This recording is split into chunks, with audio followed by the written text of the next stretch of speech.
నమస్తే, నేను మీ జాడ లక్ష్మణ్. గత 2-3 రోజుల నుంచి ఒక వీడియో వైరల్ అవుతుంది.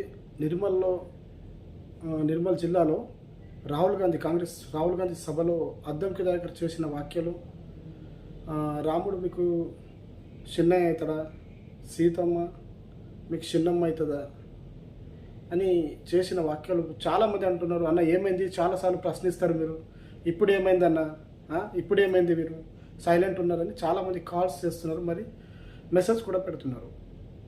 అంటే వాస్తవంగా నేను అన్న పబ్లిక్ టాక్ తీసుకుంటున్నా. నేను ఎవరికి ఇది చేయను, సపోర్ట్ చేయను, ఎవరికి ఇది చేయను. తప్పు చేసిన వాడికి తప్పే అని చెప్తాను. పబ్లిక్ టాక్ పొద్దున లేసుడికి 6 గంటల నుంచి సాయంత్రం ఇక మధ్యాహ్నం 5 to 2 o'clock 1 o'clock వరకు 12 అక్కడ పబ్లిక్ టాక్ అవుతుంది. మళ్ళీ సాయంత్రం ఒక 2 hours తీసుకొని మళ్ళీ 3-4కి వెళ్ళిపోతున్నాం. ఇలా షెడ్యూల్ అయిపోయింది మాది. కానీ ఏదైనా కానీ ఈ అద్దంకి దగ్గర చేసిన వ్యాఖ్యలు అయితే దానికి తీవ్రంగా ఖండిస్తున్నాయి. ఎందుకోసం అంటే తప్పు, ఎవరిని కించపరిచే విధంగా మనం మాట్లాడద్దు. దానివల్ల ఏం లాభం లేదు మనకు, ఉన్న వాస్తవం చెప్తున్నా. మీరు పార్టీకి తిట్టొచ్చు, బీజేపీ పార్టీని ధైర్యంగా తిట్టొచ్చు. ఎందుకోసం అంటే కాంగ్రెస్ వాళ్ళు బీజేపీని తిడతారు, బీజేపీ వాళ్ళు కాంగ్రెస్ని తిడతారు, మళ్ళీ వాళ్ళు కలిసి ఇద్దరు బీఆర్ఎస్ని తిడతారు.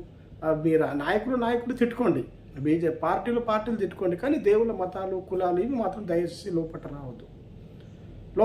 ఇలాంటి విషయాల వల్ల ఏంటంటే మన దాంట్లో మనము గొడవలు స్టార్ట్ అవుతాయి అన్నట్టు. ఇది కరెక్ట్ కాదు.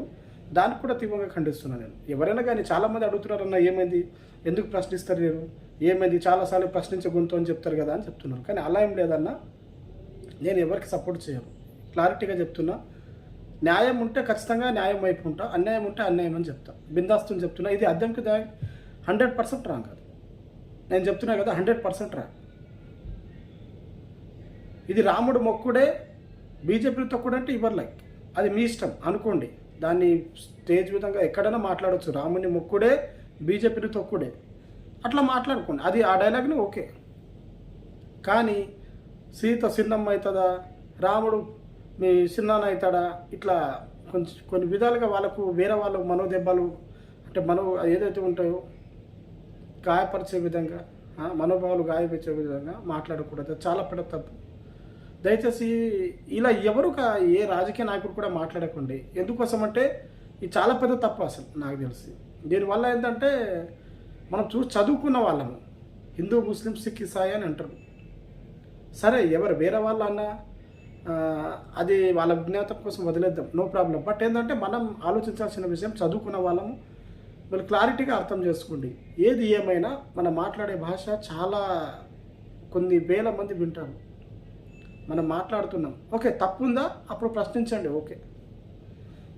మోడీ గారు తప్పు చేస్తారా, తనను ప్రశ్నించండి, ఓకే, తప్పులేదు మీకు. ఎందుకోసం అంటే ఆయన రాజకీయ నాయకుడు కాబట్టి మాకు పెట్రోల్ ధర పెంచిండు, డీజిల్ ధర పెంచిండు అని మీరు తిట్టొచ్చు, పర్లేదు.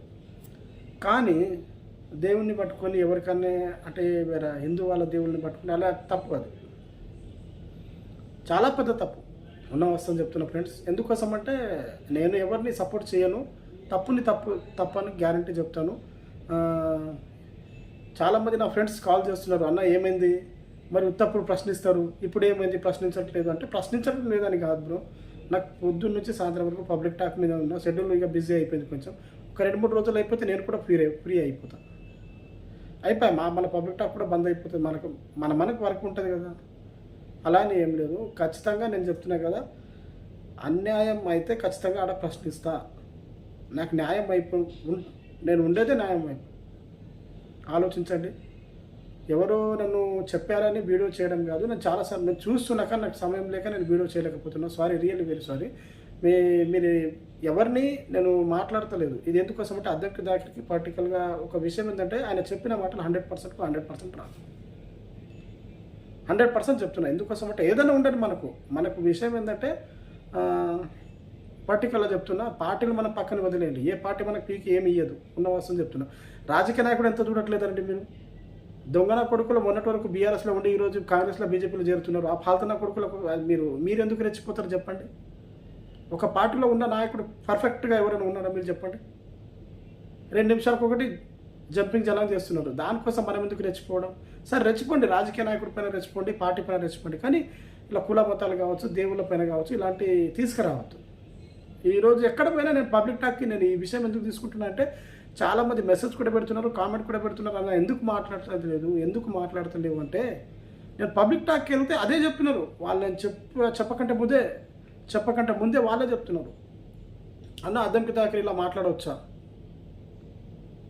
అంటే దానికి కరెక్ట్. ఇక వాళ్ళ పబ్లిక్ ఆన్సర్స్ కూడా విన్నాను, క్లారిటీగా ఉంది. నేను ఆ వీడియో కూడా 4-5 సార్లు చూశాను. రాముడిని మొక్కుడే బీజేపీని తొక్కుడు అంటే ఓకే, అది కరెక్ట్. బట్ రాముడు మీకు చిన్న అవుతాడా, సీత మీకు చిన్నమ్మ అవుతుందా, మీరు రాముడు వంశంలోనా, ఇది మాత్రం రెచ్చగొట్టే విధంగా మాటలు ఉన్నాయన్న. దీన్ని ఖచ్చితంగా మీరు వెనక్కి తీసుకోవాలి. ఎందుకోసం అంటే ఇది వేరే వాళ్ళ మనోభావాలు దెబ్బతింటాయి ఇలా అనడం వల్ల. దయచేసి చెప్తున్నా, ఇది కరెక్ట్ కాదు, 100% రాంగ్. మీరు తిట్టచ్చు, ఎందుకోసం అంటే రాజకీయ నాయకులు ఒకరిపైన తిట్టుకుంటారు కామన్, పార్టీ ఒకరిపైన తిట్టుకుంటారు కామన్. బట్ ఏంటంటే ఆ పార్టీలో కూడా మీరు ఇలా దేవుళ్ళ పేర్లు తీసుకొని మాత్రం ఎవరిని మాట్లాడవద్దు. ఏ పార్టీ అయినా సరే క్లారిటీగా చెప్తున్నా. మీరు రాజకీయ నాయకుడు మీరు ఏమైనా తిట్టుకోండి, మీరు ఏమైనా తిట్టుకోండి, చచ్చిపోండి, ఎక్కడన్నా సంబంధం లేదు. కానీ ఇలా ఎవరిని కించపరిచే విధంగా మాట్లాడకండి. నిజంగా చెప్పండి, ఇది 100% తప్పు రా. Okay friends.